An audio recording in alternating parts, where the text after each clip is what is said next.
Is coffee really the liquid gold of the future?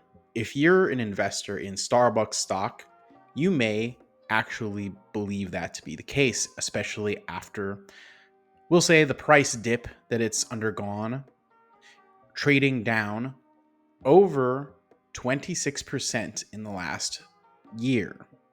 Those of you who watch the Cashflow Kings live channel know that I sort of called the $75 level for Starbucks on a sort of on an offhand, on air, just live, just kind of glancing at it.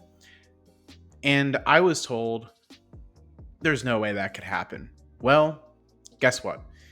They had a quarter that wasn't so stellar, and it happened.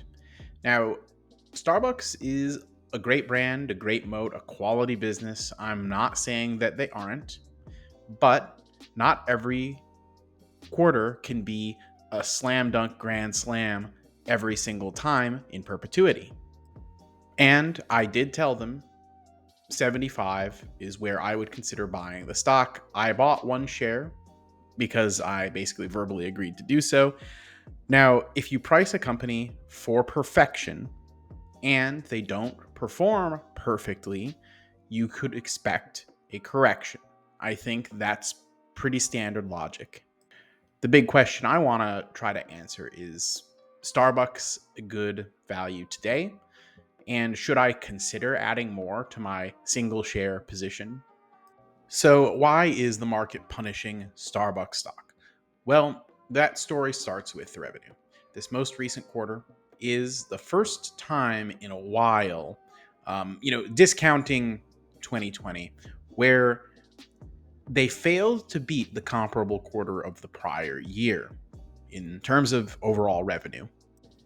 Now, the reason that a hit to, say, GAAP net income or free cash flow, I wouldn't really look at that as much, is simply because they occasionally have a negative free cash flow quarter, probably due to the capex from building out stores. So if free cash flow takes a dive because they built out, like, say, 500 new stores or something, that's not as big of a deal. But if you pair that with failing to grow the top line, which is what you're building out those stores to do, that is a little bit alarming. It calls that growth story into question. Now, it could be that there's some temporary economic issues facing parts of the world, especially China, where a lot of that growth is supposed to be coming from. And you could say it's cyclical and temporary. Consumer weakness, it will turn back into consumer strength over time. Nothing to worry about. The temporary narrative seems supported by the analyst price targets, which are all above the current 75-ish dollar level, low end of 80, high of 120. So at least the analysts who cover the company, for the most part, seem to be thinking that, yes, this bump in the road, consumer weakness, whatever, is temporary, or perhaps the market has slightly overcorrected. But there are voices of dissent that think that we're in for a longer period of pain up ahead. At this price, they do seem to have a pretty attractive yield of 3% on the dividend, 1.5% on buybacks. These are trailing 12 months, so we don't know if the buyback yield will stay intact going forward. I would hope so. If management really believes that this is a cheap price, this is when they should be doing buybacks. The dividend probably will stay intact. They do have a 14-year growth streak after all, and they are growing it at a inflation beating 7.5%. So your dividend yield is pretty decent here if that's something that you care about. The payout ratio of 63% does seem a little bit higher than what you might want to see. However, there are certain costs associated with opening new stores and expanding, and that may be sort of artificially upping the payout ratio to an extent.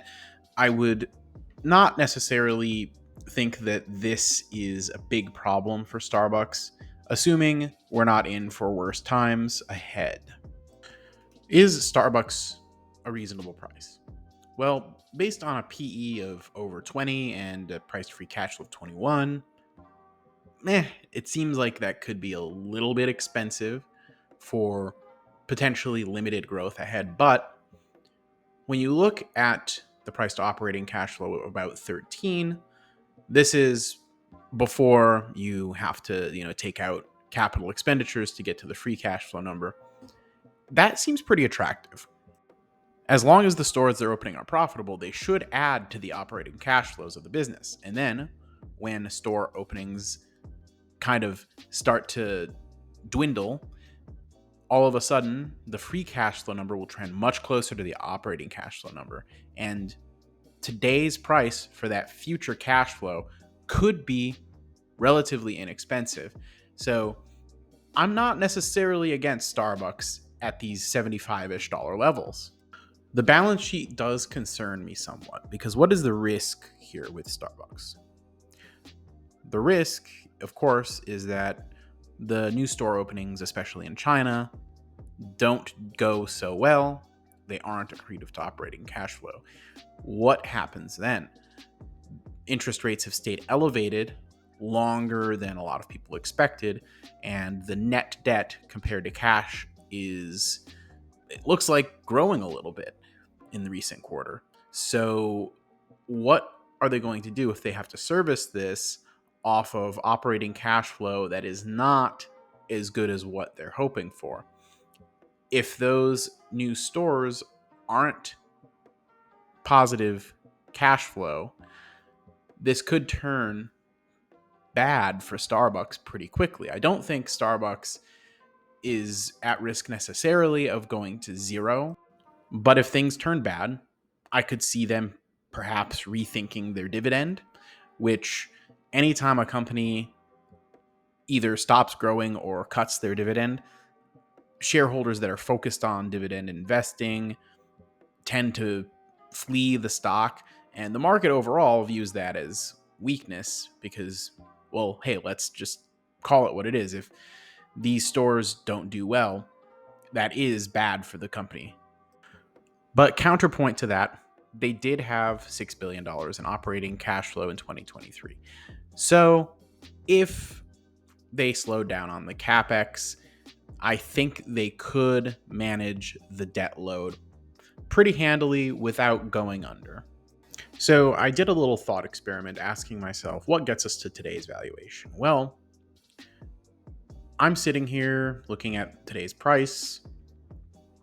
I've put in about $5 in cash flow per share. Now, that is not the true free cash flow number, but the operating cash flow tends to be about 50% higher than the free cash flow. And so this would be the hypothetical free cash flow if they did drop capital expenditures down substantially.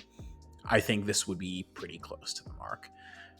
Discount rate of 10%, so standard, no like margin of safety or anything on that. I think 10% is a pretty standard discount rate.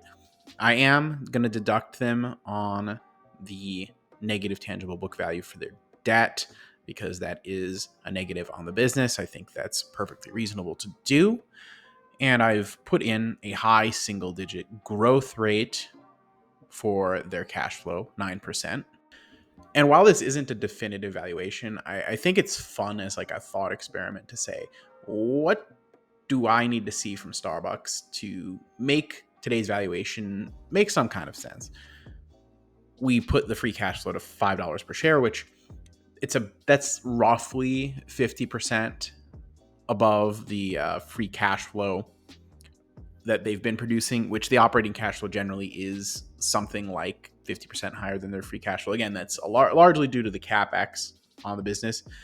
Discount rate of 10%, which is standard, did deduct them for the debt, and 9% beefy growth rate from that $5 cash flow level. Do you think this is all achievable and that the current issues that they're having are relatively temporary and that this will reflect what you get with Starbucks?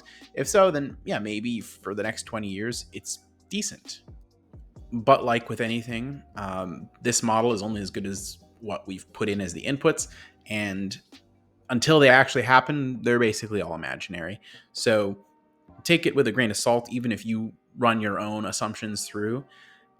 And remember that there are multiple ways to value businesses, and this is just one of those things you can kind of play around with and try to envision different scenarios. Let me know if you have any Starbucks in the comments below. Shoot me a like for the algo, and make sure you subscribe for more like this. Join the Discord, link in the description for more videos and discussions on stocks like this every single day. Make sure you follow me on Twitter at Mr. Machamog, link in the description. Also, Saturday, 8 p.m. Eastern, I do Cash Flow Kings live with Ryan Dengler. Link in the description there as well. Take it easy, everyone.